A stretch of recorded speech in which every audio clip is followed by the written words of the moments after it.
Gauche et droite attendent les résultats des régionales dimanche prochain avec beaucoup d'inquiétude, beaucoup d'anxiété. Est-ce que c'est un jour où eh bien, ça sera le début d'une crise à droite et à gauche? C'est avec Hervé Marseille qu'on va voir ça, sénateur UDI des Hauts-de-Seine et qui est également maire de Meudon.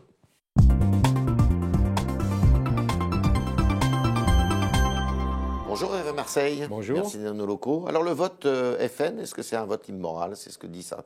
N'est pas un vote immoral, pardon, c'est ce que dit Nicolas Sarkozy. C'est le vote des Français. C'est le vote des Français. Il arrive en tête dans beaucoup de régions. Et ça change beaucoup de choses. Ouais. Pour la droite et le centre. Et Madame Le Pen, elle a un comportement immoral, c'est ce que dit Xavier Bertrand? Écoutez, c'est un parti, il se présente aux élections, les Français votent pour lui. Point. D'accord. Alors Xavier Bertrand, ce matin, était chez nos confrères d'Europe 1. Il a été d'une rare virulence pour son propre camp. Et il a demandé au ténor des Républicains, notamment à Nicolas Sarkozy, de se taire, de ne pas intervenir dans la région Nord-Pas-de-Calais-Picardie, où il est candidat lui-même, Xavier Bertrand. Et il dit, en attendant, ils vont recommencer dimanche soir ou lundi leur fameux cinéma, en parlant de Nicolas Sarkozy notamment. Ils vont dire qu'ils ont compris les gens, mais ils n'auront rien compris. Ils sont à des kilomètres et des kilomètres, et ils vont dire que tout va changer. Qu'est-ce que vous en pensez de cette réaction? Je pense que Xavier Bertrand dit ce que beaucoup pensent tout bas, c'est-à-dire que le résultat du vote du premier tour des élections régionales montre à l'évidence qu'il y a un problème de crédibilité de l'opposition dans ce pays. Et qu'on aurait pu penser qu'à cause de la politique des socialistes, du chômage, de la situation dans laquelle ils ont mis le pays, tout naturellement, les gens se tourneraient vers une alternance, vers l'alternance, peut-être en partie vers le Front National, parce qu'il y a une appétence pour cette formation politique, mais aussi vers l'opposition nationale. Ça n'a pas été le cas. Donc il y a un problème. Et donc il y a une crise là. Il y a un problème. Et il y a une crise de leadership aussi à l'intérieur des Républicains. Vous êtes UDI. Moi je suis UDI, donc c'est pas à moi de régler le problème des Républicains. Ils régleront ça entre eux. J'ai cru comprendre que ça avait commencé. Xavier Bertrand en a témoigné. Il joue gros Sarkozy dans cette affaire? Je pense qu'il est le responsable du parti et qu'à partir de là... il est responsable des mauvais résultats du premier tour. Peut-être pas coupable, mais responsable. D'accord. Bertrand peut gagner dans Nord-Pas-de-Calais. Il peut encore gagner. Christian Estrosi?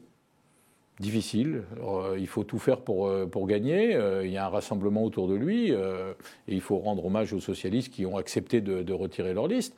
Mais ça va être difficile. Est-ce que si Marion Maréchal gagne en PACA et que Marine Le Pen perd dans le Nord, Pas-de-Calais-Picardie, c'est pas le début non plus d'une crise à l'intérieur du Front National? On ne peut pas spéculer sur des choses pareilles. Il faut reconnaître tout simplement qu'ils sont très loin en tête et voilà quoi. J'ai cru comprendre que vous étiez d'accord pour dire que les socialistes avaient eu raison de se retirer à la fois dans le Nord et dans le Midi. Est-ce que Dominique Régnier, qui se maintient lui pour les Républicains, le centre en Languedoc-Roussillon, Midi-Pyrénées, a eu raison de se maintenir? La ligne des centristes, c'était de se retirer quand on est troisième. Mais je reconnais que c'est l'exception qui confirme la règle. C'est très difficile à exprimer en quelques mots. C'est que dans cette région, il vaut mieux que la liste se maintienne, à l'évidence. Sinon, il fait passer le Front National. Voilà. D'accord. Et donc, finalement, c'est une exception qui est justifiée. Alors, un Français sur deux n'a pas voté. Beaucoup de regards se tournent vers les abstentionnistes. Est-ce que, d'après vous, ils seront moins nombreux dimanche? Et s'ils sont moins nombreux, ça peut profiter à qui? Il faut qu'on fasse tout pour les mobiliser, en particulier en Île-de-France. C'est possible, ça? C'est possible. Il y a des précédents dans l'histoire électorale? Toujours des précédents. Mais c'est un problème de dynamique. On voit bien qu'il y a une dynamique qui n'existe pas aujourd'hui. On a un problème de crédibilité dans l'opposition. Tout le monde l'a reconnu. Il y a une dynamique pour le Front National. Il faut réveiller nos électeurs.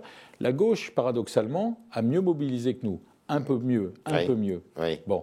Et donc, on fait tout pour mobiliser nos électeurs parce qu'il faut gagner, notamment en Île-de-France, où Valérie Pécresse peut l'emporter. Elle est en situation de l'emporter. Et il ne faut pas que l'Île-de-France ressemble au 9-3. Donc, sa réserve de voix à Valérie Pécresse en Île-de-France, c'est chez les abstentionnistes. Parce que si on regarde les calculs, le calcul est plutôt défavorable par rapport à Barthelone.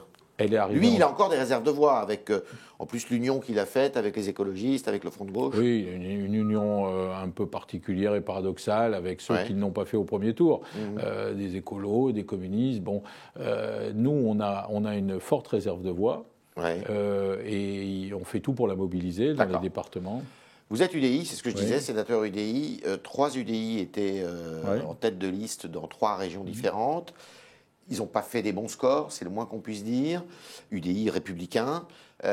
Donc il y a M. Morin en Normandie, il peut gagner. Oui. M. Sauvadet en Bourgogne-Franche-Comté. Combat difficile, il peut gagner aussi. Il peut gagner, mais là, le FN est en bonne situation. Vous êtes d'accord? Les socialistes aussi. Et les socialistes aussi.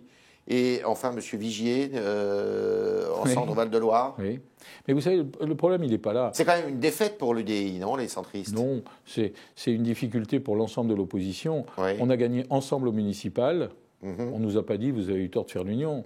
On a gagné ensemble au départemental. Et on nous a dit, vous avez raison de faire l'union. C'est nous qu'on est venu chercher. On avait des listes séparées, souvenez-vous. Il faut mieux être séparé, il faut mieux faire la course chacun dans son couloir au premier tour. Non, la preuve, c'est qu'on est arrivé en tête. Là où on est arrivé en tête, c'est parce qu'on a fait l'union. Imaginez qu'on n'ait pas fait l'union. Imaginez, on ne serait même pas au deuxième tour. On ne serait même pas au deuxième tour. Regardez les socialistes où ils en sont. Bon, on leur a reproché. L'électorat de gauche a dit, pourquoi vous n'avez pas fait l'union? Donc aujourd'hui, les procès en sorcellerie sur on a trop donné aux centristes, où on serait aujourd'hui. Et si vous regardez demain, dans les circonscriptions, face au Front National, s'il n'y a pas l'union, s'il n'y a pas l'ensemble des forces qui composent l'opposition, où sera-t-on? Dans une circonscription sur 2, on ne sera plus là. D'accord. Il y a 2 centres quand même aujourd'hui, il y en a un peu plus fort que l'autre, il y a le MoDem de François Bayrou, il y a l'UDI de Jean-Christophe Lagarde. Est-ce qu'il ne faut pas que vous unissiez vos forces? Est-ce qu'il ne faut pas que vous vous réunissiez? C'est ce qu'on a fait sur l'ensemble des listes. Oui, enfin là, en Franche-Comté, sauf en Franche-Comté. Bourgogne, le MoDem ne peut pas courir avec vous. Parce que c'est un MoDem qui est plus proche des socialistes que de nous. Il y avait des difficultés locales. Ils vont vous faire perdre la région? Ils peuvent vous faire perdre la région? Ils peuvent. Mais j'espère qu'ils ne le feront pas. Est-ce qu'il ne faut pas travailler à réunifier ces 2 centres? Bien sûr. Encore une fois, quand on voit... C'est possible? C'est possible. Quand on voit la force, aujourd'hui, du Front National, dans beaucoup de régions, dans beaucoup de circonscriptions, eh bien, à l'évidence, il faut continuer à rassembler pour l'opposition, parce que sinon, on n'y arrivera pas. Et ce centre a encore une raison d'être, ou est-ce qu'il faut, au contraire, que eh bien, vous vous réunissiez avec les Républicains? Oui, parce que l'opposition, elle n'est pas uniforme.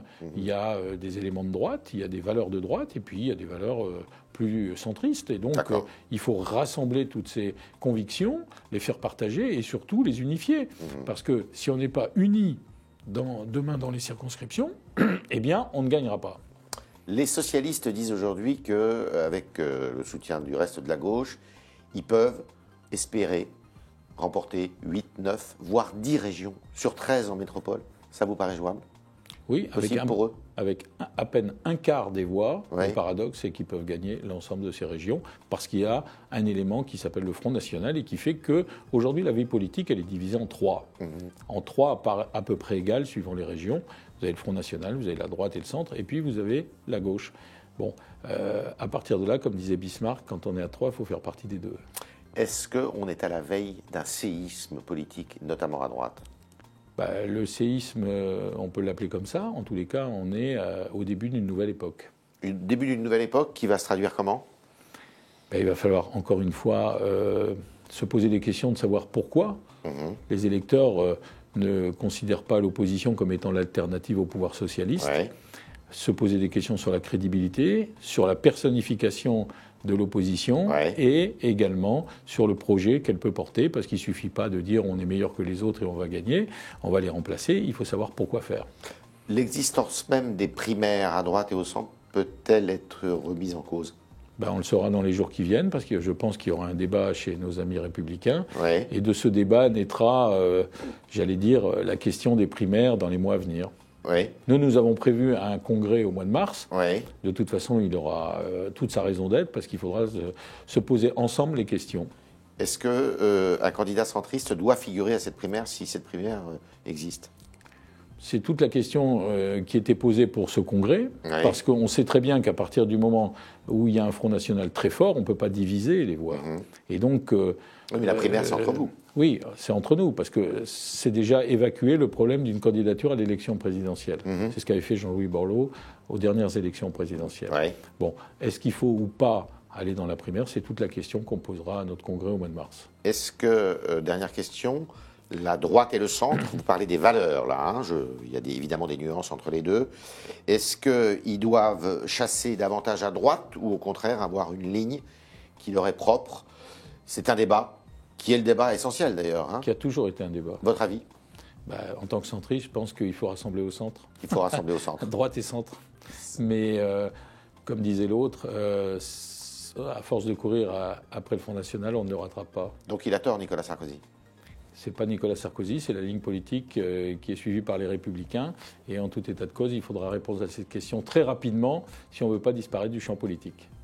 C'était le talk de M. Hervé Marseille qui nous a dit que s'il ne voulait pas disparaître du champ politique, la droite et le centre, eh bien, il fallait qu'il se repose des questions, qu'on était peut-être à la veille, on va voir en fonction des résultats du second tour des régionales, d'un séisme politique notamment à droite, mais qu'en tous les cas, beaucoup de questions étaient posées. Et quant à l'existence de cette primaire dans un an, elle pourrait peut-être être remise en question, mais de l'eau va couler sous les ponts d'ici là. Merci Hervé Marseille. Merci à vous.